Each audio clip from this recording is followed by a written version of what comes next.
ये तो बड़ी ताज़ा सी बात लगती है कि माँ बाप मेरे ख़िलाफ़ साजिश कर रहे हैं। ऐसा लगता है और सच में लगता है, पर सच में होता नहीं है ऐसा। तो इसको हम कहते हैं कि साइकोसिस है। अच्छा, ये दो लेवल पे हो सकता है। एक लेवल ये हो सकता है कि साइकोसिस ना हो, वैसे उनको नशे के हवाले से ख्याल आता हो कि देखो मैं अच्छा भला नशा करता था और अब मुझे इलाज में डाला हुआ है तो ये मेरे ख़िलाफ़ है। या वाकई ये साइकोसिस हो कि मेरे घर वाले कोई साजिश कर रहे हैं मेरे ख़िलाफ़ मिल के। अच्छा, ये इसका कसूर नहीं है, ये बीमारियां ऐसी हैं और केमिकल इम्बैलेंस है। केमिकल ऊपर नीचे होने से ऐसे ख्यालात खुद ब खुद आते हैं। ये किसी का कसूर नहीं होता। और जब किसी से ऐसी हम बात सुनते हैं तो हमें उसके लिए कोई इलाज का चारा करना चाहिए। जैसे कि चंद दिन से मैं सोच रहा था, just by observing his facial expression, कि इनकी दवाई थोड़ी ज़्यादा ही नीचे चली गई है, उसको थोड़ा ऊपर लाने की ज़रूरत है।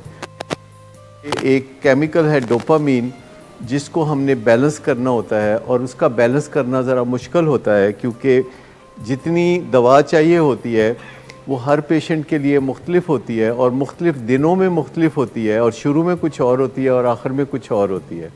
लेकिन कोशिश हम करते हैं कि उसका बैलेंस बरकरार रहे। हम साइकोसिस की बात कर रहे थे।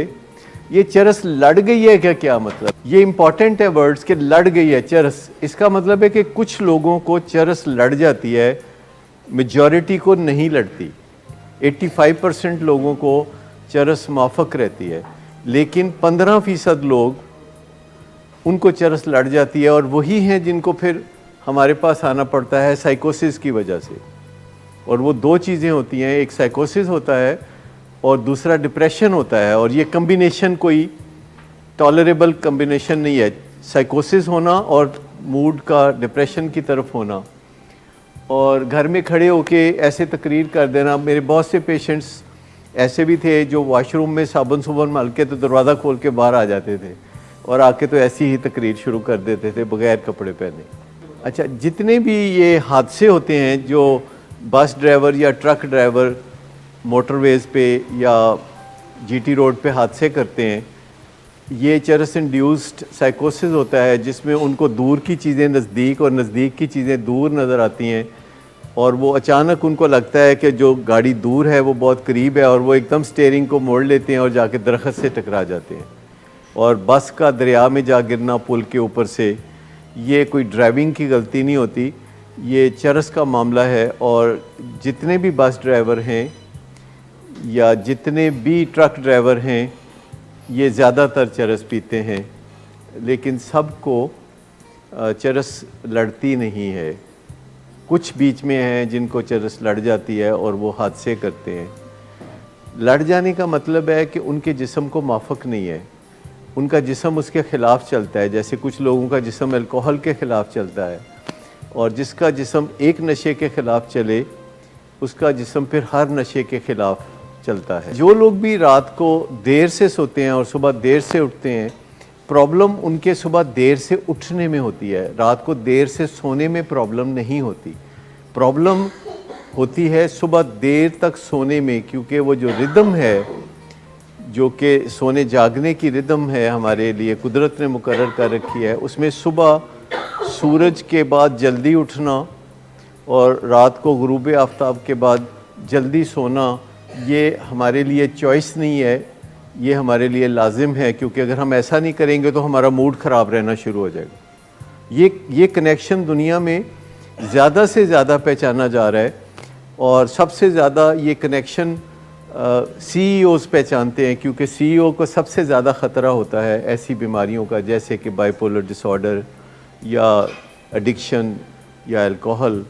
इन चीज़ों का सबसे ज़्यादा ख़तरा अचीवर्स को होता है, हाई अचीवर्स को। और दुनिया में ये बहुत अवेयरनेस है। इसके लिए एक किताब है जो बेस्ट सेलर किताब है जो अब दुनिया में बहुत लोग पसंद कर रहे हैं, उसका नाम है 5 AM क्लब, 5 AM क्लब। और जितना भी इस पे ज़ोर दिया जाए कि सुबह सही टाइम पे उठना है, उतना ही कम। रात को सोने का मसला खुद ही ठीक हो जाएगा, सुबह सही टाइम पे उठना जो है वो मैंडेटरी है। पाकिस्तान में अगर बंदा अपने आप को अच्छा बना ले, इससे तो कोई किसी को नहीं रोकता।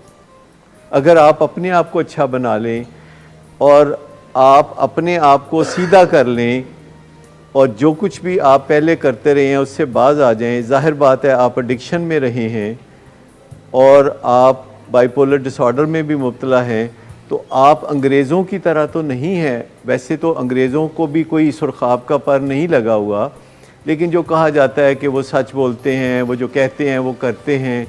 अंग्रेज़ों में भी वो तमाम बुराइयां जो इंसानों में पाई जाती हैं, अंग्रेज़ों में सबसे बढ़ चढ़ कर वो बुराइयां मौजूद हैं। उन्होंने प्रोपेगेंडा बहुत अच्छा किया हुआ है कि वो कोई बहुत पीर टाइप लोग हैं, लेकिन सबसे ज़्यादा दुनिया में जो इखलाकी वायलेशंस हैं वो अंग्रेज़ों ने किए हैं।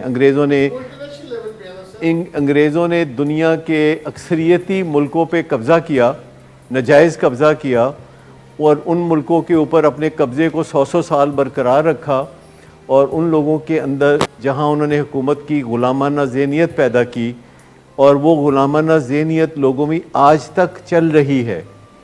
और आज भी जो लोग वहाँ जाके रहना चाहते हैं वो सिर्फ़ इस वजह से रहना चाहते हैं वहाँ जाके कि अंग्रेज़ यहाँ उनके ऊपर हुक्मरानी नहीं कर रहे। उनका दिल करता है कि वो ऐसी जगह जाएं जहाँ अंग्रेज़ उनके ऊपर हुक्मरानी करें, क्योंकि आज़ादी उनको पसंद नहीं है। और हमारी किस्मत अच्छी कि अंग्रेज़ चले गए और हमें आज़ाद छोड़ गए, और हम हमेशा ग़ुलामाना ज़हनियत के तहत अपने आप को और अपने इर्द गिर्द लोगों को बुरा कहते हैं और उनकी ज़िंदगी को अजीरन बना के रखते हैं। आप यकीन कीजिए, आप पाकिस्तान, अमेरिका, यूके, जर्मनी, जहाँ मर्ज़ी चले जाएं, अच्छे बुरे इंसानों की रेशो बिल्कुल एक जैसी है, क्योंकि इंसान अच्छे या बुरे दुनिया के हर हिस्से में पाए जाते हैं। हमारे शायद बहुत से बच्चे होंगे कि जो कनाडा जाना चाहते हैं या यूके जाना चाहते हैं या अमेरिका जाना चाहते हैं, और उनको नहीं पता कि अमेरिका और यूके और जर्मनी और हॉलैंड और ऐसे ममालिक में जाके पाकिस्तानी कैसी ज़िंदगी गुजारते हैं, और पाकिस्तानी कहीं भी खुश नज़र नहीं आते। और मैं आपको बताऊं कि अच्छा भला पाकिस्तान जो मुल्क है ये एक लैंड ऑफ अपॉर्चुनिटीज़ है, और यहाँ बहुत सारे लोग हैं जो कि मेहनत से और स्मार्ट वर्क से तरक्की करते हैं। अगर वो करना चाहें तो जितनी अपॉर्चुनिटीज़ पाकिस्तान में हैं इतनी अपॉर्चुनिटीज़ दुनिया के किसी मुल्क में नहीं। अब आपको मैं एक फ़ैक्ट बताने लगा हूँ कि लाहौर में कोई ऐसा इलाका नहीं है जहाँ पुलिस को जाते हुए डर लगे, लेकिन लंदन में ऐसे इलाके हैं और न्यूयॉर्क में ऐसे इलाके हैं जहां पुलिस जाने से डरती है, और पुलिस अगर जाए तो पहले इजाज़त लेती है कि हम आ रहे हैं। अमेरिका में न्यूयॉर्क में ब्रॉन्क्स का इलाका है जहां अगर पुलिस जाना चाहती है तो वो पहले इजाज़त तलब करती है गुंडों से। आप उनकी बेबसी का अंदाज़ा करें। वहाँ कोई जन्नत अर्ज़ी नहीं है जैसे कि पिक्चर पेंट करते हैं। और फिर लोग मिडल ईस्ट की बात करते हैं, वहाँ भी अच्छाइयाँ और बुराइयाँ मौजूद हैं। आप फार ईस्ट की बात करते हैं, वहाँ भी मसले हैं और अच्छाइयाँ भी हैं, और आपके मुल्क में भी अच्छाइयाँ भी हैं और मसले भी हैं। आपको सिर्फ एक कहानी से फ़ायदा हो सकता है, और वो कहानी है आपकी अपनी कहानी। बाकी सब कहानियों से आपका सिर्फ टाइम पास हो सकता है। एक कहानी है जो आपकी ज़िंदगी को बना सकती है, वो है आपकी अपनी कहानी किधर जा रही है। और इसके लिए हम कहते हैं working on me first. Working on me first का मतलब ये है कि जब भी आपको ज़िंदगी में कोई मसला हो, जस्ट लुक एट योरसेल्फ, अपने ऊपर कोई काम करें, कहीं ना कहीं कोई ना कोई काम ज़रूर निकलेगा। इस दुनिया में जो फ़ायदा है, मैं आपको बताऊं कि अगर कोई बंदा फ़ायदा उठाना चाहता है तो सिक्के बंद चीज़ ये है कि जो बंदा इस दुनिया में जन्नत बनाना चाहता है, जो इस दुनिया में मज़ा उठाना चाहता है, मैं आखिरत की बात नहीं करता, मुझे नहीं पता, मैं आपको सिर्फ ये बात कर रहा हूँ कि जो बंदा इस दुनिया में भरपूर मज़े की ज़िंदगी गुजारना चाहता है, उसको अपने ऊपर कुछ ना कुछ काम करने का मौका मिलता रहता है। और यही वो बंदा है जो सबसे सुखी बंदा होता है, अपने घर का, अपनी सोसाइटी का, अपने मुल्क का। और ये जो आप कहते हैं दूसरे मुल्कों की बात, अभी कल कनाडा का जो प्राइम मिनिस्टर था उसको पत्थर मारे गए। आपको पता है किसी को? कनाडा के प्राइम मिनिस्टर जो ट्रूडो जिसका नाम है, उसको पत्थर मारे गए हैं और उसका कसूर ये था कि उसने लोगों को कहा कि वैक्सीनेशन कराओ और कोरोना के हवाले से जो आपको एहतियातें बताई जा रही हैं उन पे अमल करो। और वो पॉपुलर बंदा है। तो लोग तो बादशाह लोग हैं, लोग तो बादशाह लोग हैं।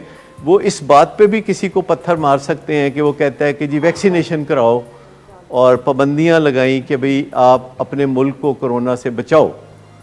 तो अगर आप कोई सुख पाना चाहते हैं, अगर आप कोई मज़ा उठाना चाहते हैं, जॉय रेडीनेस में रहना चाहते हैं, यानी जॉय रेडीनेस वो स्टेज है जिसके बाद आप इस पोजीशन में आ सकते हैं किसी वक्त भी कि आपको मज़ा आने लगे क्योंकि आप रेडी हैं।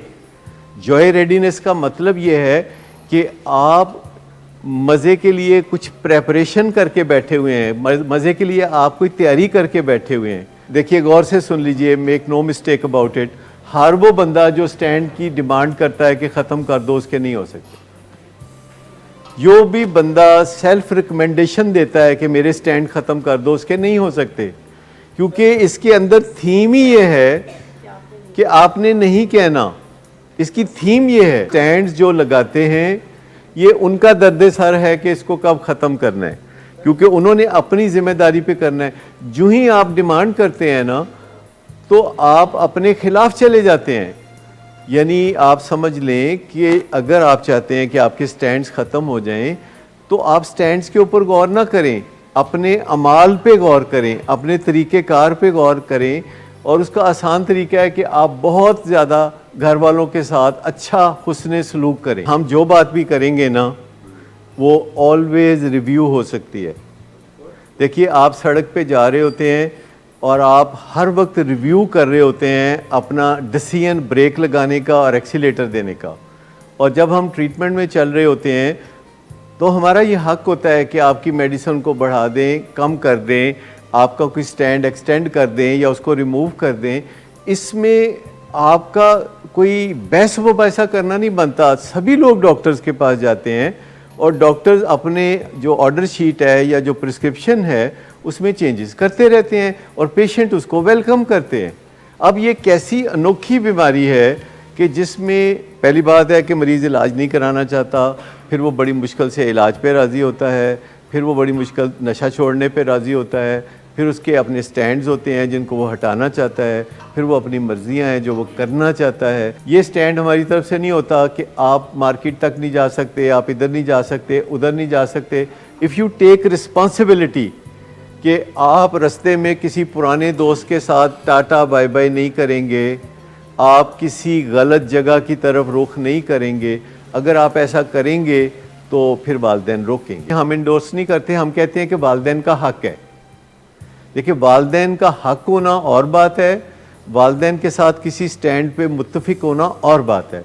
हम वालिदैन के हक को डिनाई नहीं करते, हम वालिदैन के हक को तस्लीम करते हैं क्योंकि वो स्टेक होल्डर हैं। उनका नफ़ा नुकसान है इस बात में कि आपकी ज़िंदगी किस डायरेक्शन में चलती है, वालिदैन का उसमें नफ़ा नुकसान है और वो स्टेक होल्डर हैं। और हम उनको जो भी मशवरा है वो देते रहते हैं, लेकिन वालिदैन बाज़ चीज़ें ऐसी करते हैं जिनकी ज़रूरत एक्चुअली नहीं होती। जो पुलिसिंग है या बिला वजह पैनिक में आना है, नेगेटिव सोचना है, जैसे कोई वॉशरूम में जाता है 10 मिनट ज़्यादा लगे तो वालिदैन दरवाज़ा खटखटा रहे होते हैं कि क्या कर रहे हो, क्या कर रहे हो। तो इन चीज़ों से थोड़ा सफोकेशन होती है। तो हमारा मशवरा है कि ना किया करें। हमारा मशवरा है कि अपने दिल के वहमों को मिटाने की कोशिश करें, अपने दिल के वहमों को ठीक करने की कोशिश करें। देखिए कई चीज़ें हैं जो वहम पे मबनी होती हैं। मैं आपको बताता हूँ, कई चीज़ें माजी में दुरुस्त होती हैं, हाल में वो दुरुस्त नहीं होती। माजी में ये बात दुरुस्त थी कि अगर किसी का कैटरेक्ट का ऑपरेशन होता था तो पहले एक आंख का करते थे और उसके बाद महीने बाद दूसरी आंख का करते थे। तो ऐसा इसलिए करते थे कि उस ज़माने में ऑपरेशन की टेक्निक फॉल्टी थी और ये रिवाज पड़ गया कि पहले एक आंख का होगा और फिर दूसरी आंख का होगा। और पहले एक आंख की तकलीफ भी उतनी होगी और बाद में दूसरी आंख की तकलीफ भी उतनी होगी, और चंद दिन एक आंख ऑपरेशन वाली होगी और एक आंख जो है वो कुदरती होगी और वो मिसमैच कर रही होती है। और आज की जो टेक्निक है कैटरेक्ट ऑपरेशन की, वो इतनी शानदार है कि वो कोई तुक नहीं बनती कि एक आंख का पहले कराएं और दूसरी आंख का बाद में करें। तो आप इस बात को थोड़ा समझ लें, बहुत आसानी से समझ में आ सकता है कि जब वक्त बदलता है, जब हालात बदलते हैं, तो तरीक़ेकार भी बदलता है। तो ये जो हर वक्त पेशेंट के साथ ये जो चोर सिपाही का खेल है, ये छोड़ दें और ये भरोसा करें कि आपका पेशेंट भी नशा छोड़ना चाहता है, उसे चिढ़ाएं मत। अब ये बातें मैं ऑफ द रिकॉर्ड कह रहा हूँ, लेकिन मैं वालिदैन का हक़ तस्लीम भी करता हूँ कि वो अगर चाहें तो कुछ अपनी तरफ से पाबंदियाँ आयद कर सकते हैं अगर उनकी उससे तसल्ली होती है। पर हम लोग इसको एंडोर्स नहीं करते, हम एहतराम करते हैं। एहतराम करने में और एंडोर्स करने में फ़र्क होगा।